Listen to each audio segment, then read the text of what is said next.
Our lives are guided. One of the more interesting observations made in the journey of exploration into our creativity was the realization that our lives are guided and we are groomed by the experiences we have for what we are here to do and to experience, and our true needs for whatever we are here to do are met. If I were asked before the journey of exploration into our creativity, how does any human life unfold, I would have said it's more or less a random set of events with no particular plan or outline for anyone. Rather, the environment in which we find ourselves affords opportunities and choices if we are aware of the choices that are available. Some individuals found themselves in an environment with opportunities that allowed for a rich, affluent, and easy life, whereas others found themselves in a poor environment where one needed to struggle to survive. But there was no particular plan for anyone. It was all more or less a random set of events and opportunities.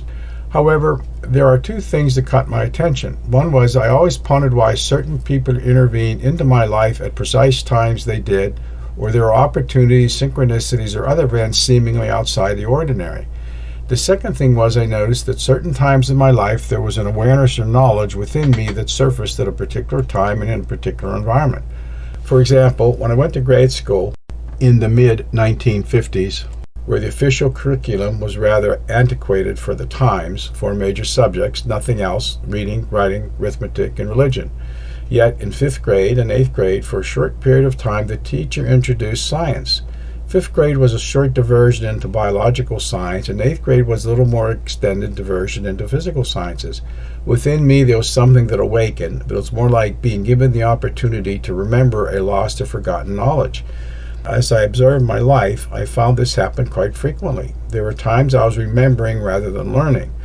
The byproduct of this remembering was to move to study things that resonated with me remembering rather than learning. As discussed in the recording on the journey of exploration into our creativity, I became aware I had been groomed for the understanding and knowing I was to receive in accepting the invitation to act in compassion, the free, abound, creative spirit. To say that I had been groomed for the understanding and knowing may suggest that I perceive myself to be somehow anointed or somehow chosen. Actually, nothing is farther from the truth. Rather, I came to understand we are all groomed for the reason we are here. Within the knowing I received, the awareness was that what lies in each heart is very dear and special to the Creator. Within each heart is what is best described as a unique creative spirit that gives rise to our heartfelt passion and can guide us through life if we're willing to listen to it. We come equipped with an internal guidance system, and if a person isn't able to live what this creative spirit desires to create, which is reflective of what I would call a deep heartfelt passion, and if the person isn't able to live what this creative spirit desires to create, which is reflective in what I would call a deep heartfelt passion from our heart, a person won't be happy in life.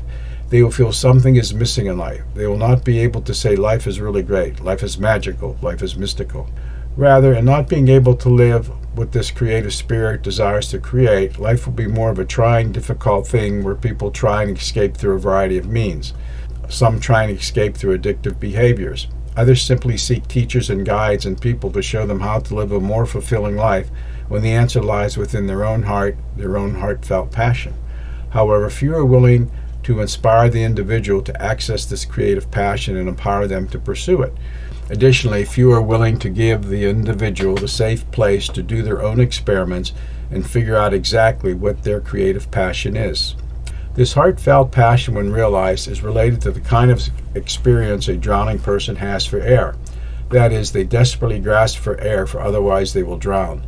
In the same way, if a person isn't able to live this passion found in their heart in some way, a part of them dies and then life will be lost. Its enthusiasm will be lost. Life will lose its thrill. Life will lose its magic. Life will lose what makes life worth living. It became very clear to me the universe cares very deeply for its children. But then, of course, we can ask, why do we suffer as we do if we're so loved? The answer to that question is for another time and discussion, but it lies in the fact our true needs are being nurtured even in those difficult times. But we don't understand why we are here, and that reason why we are here is different for each of us, and we all have different needs. I call this heartfelt passion a creative spirit in the sense it is a non-physical, energetic thing or entity that is aware but not necessarily awake. It is very different than what most people call a soul. This creative spirit is creative and it creates. It cannot not create. It creates whether it's awake or asleep. It is the essence of who and what we each are at the deepest levels of our being and can be called our authentic self. It is our awareness seeking an experience of creation.